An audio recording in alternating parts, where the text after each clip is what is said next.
This is 4.7, part 1. Here are our objectives for today. You do need to have your unit circle on your desk because we will be referring to that a lot in this lesson. There'll be some things I'll have you write down, some things I won't. So we're graphing some inverse functions, but for your homework, you won't have to graph them, you'll have to evaluate them. So, don't write this question down. This is called right triangle trig. We're going to focus on the circular trig.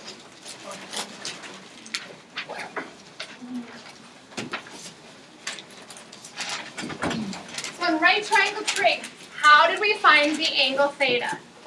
How many degrees this was? What did we do? You're just going to tell me. Don't need to write it down, though.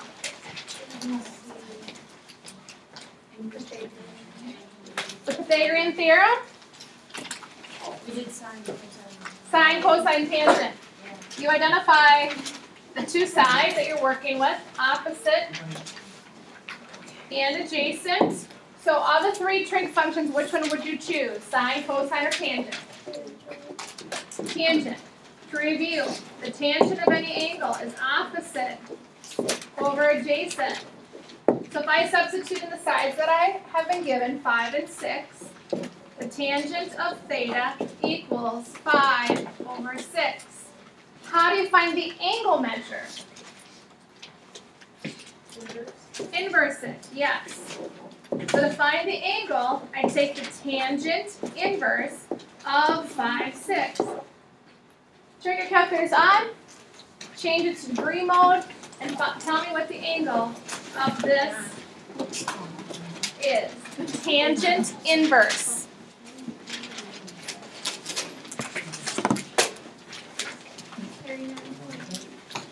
39.8.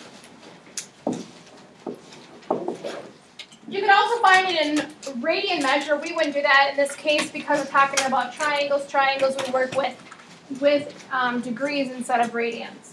So this is right triangle trigonometry, trying to find the inverse to find the angle measure. We use that shift or second button.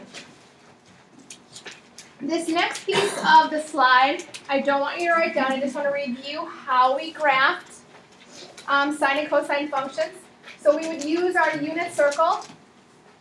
We would substitute in, and what this one means is the sine of pi over 4. The sine of pi over 4 on your unit circle. Go and find it. What is the sine of pi over 4 on your unit circle? Square root of 2 over 2. And there's infinitely many ordered pairs. So you could go and find and graph all these ordered pairs. We taught you the shortcut of split up into 4 equal parts and graph it. So to review with you the sine function, 0, pi over 2, pi, 3 pi over 2, 2 pi, I go back 1, negative pi over 2. And the sine function, the sine of 0 is 0. The sine of pi over 2 is 1. The sine of pi is 1, and then we continue that. Sine of negative pi over 2 is negative 1. Okay, so that's to review the sine function. What we're going to do today is graph its inverse function and then evaluate that inverse function. And you can remember inverse functions, we flip-flop the x and the y values. We interchange them, and then they're going to reflect it about the line y equals x. So what I did is I took those previous order pairs and I flip-flopped them. Again, you don't need to graph this. So what it looks like in a shortened version is now my domain and range have switched places. Where before the amplitude was my domain and range, -1 to 1. Now my x values are -1 to 1. Where my x values up above were my angles.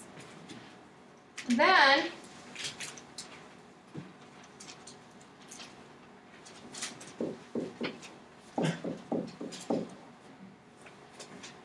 so if I were to graph these ordered pairs here, I would still have 0, 0. That's this one right here. But now if I go over 1/2, I'm up pi over 6. If I go over 1, I'm up pi over 2. So how this graph looks like is like that. That's my sine function. After we go out of that range, it does not exist. This is what I do want you to write down, is the pieces on this slide. When we ask you to find the inverse sine function, we're asking you in your homework just to evaluate it. Sometimes we write it like this, where y equals the sine inverse of x.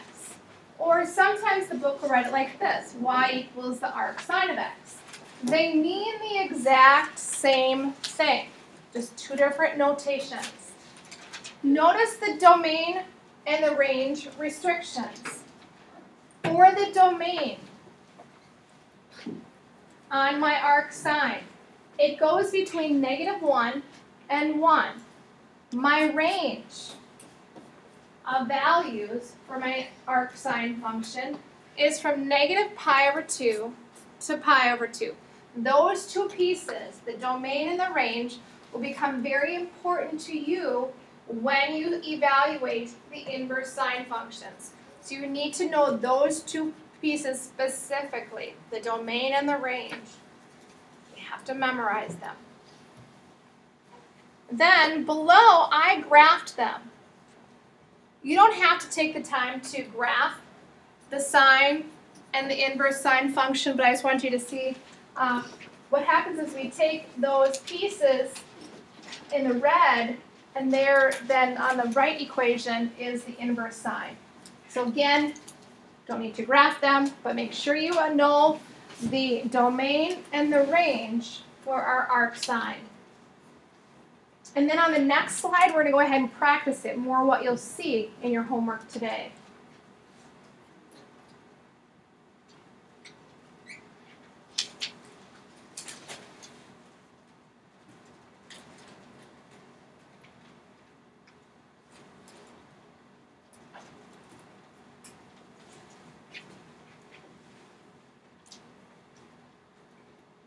All right, here's what you're going to see in your homework today.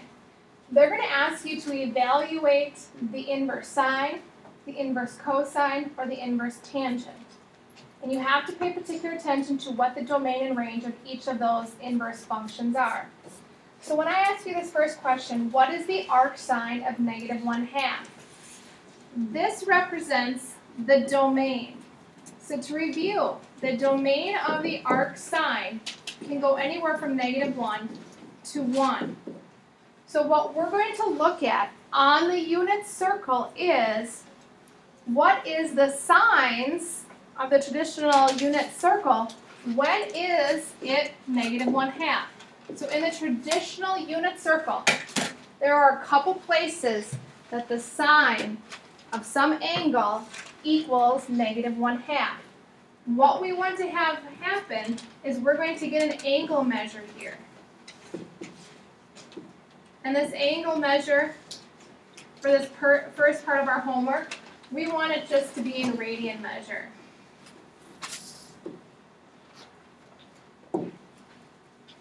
So finish writing that down, and then find on the unit circle, there's two places that the sine of some angle between 0 and 2 pi is -1/2. See if you can find those two places. And remember, sine is the y value on the order pair for the unit circle.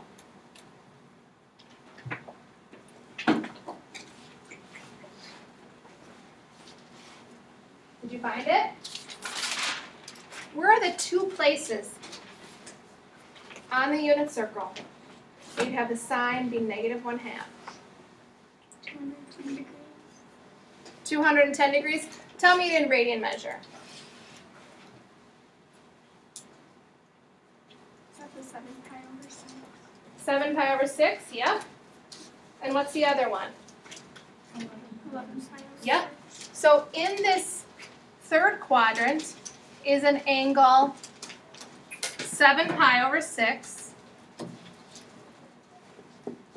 And it has the ordered pair, square root of 3 over 2 with the negative, and then -1/2. because this represents the sine of 7 pi over 6. There's another place on the unit circle, over here. You said at 11 pi over 6. Its ordered pair is square root of 3 over 2, negative 1/2. This is the sine. What our range is between negative pi over 2 and pi over 2. The actual answer can exist between pi over 2 going down to negative pi over 2. So right now, which one of those can I exclude? 7 pi over 6. Great. So this one doesn't exist in my range. Now, 11 pi over 6 is in my range, sort of. It falls on the unit circle, but it's not between negative pi over 2 and pi over 2. So can I rewrite that angle differently than 11 pi over 6? Is there an angle that it's coterminal to? Yep, I heard it, negative pi over 6. So my answer, the arc sine of negative 1/2 is negative pi over 6. Let's try another one. The sine inverse of the square root of 3 over 2. There's two places on the unit circle that the sine inverse of square root of 3 over 2 is some angle measure. Where is that on the unit circle? There's two places. Sine is, tell me in radian measure. Pi over 3. And where else? 2 pi over 3. Because this is the ordered pair over 1/2 up square root of 3 over 2. This is my cosine, there's my sine. So of the two scenarios, which one can I eliminate? Which one does not fall in the first or the fourth quadrant? 2 pi over 3. This one we can eliminate. Now let's check it. Does pi over 3 fall between negative pi over 2 and pi over 2? Yes, so there is my answer.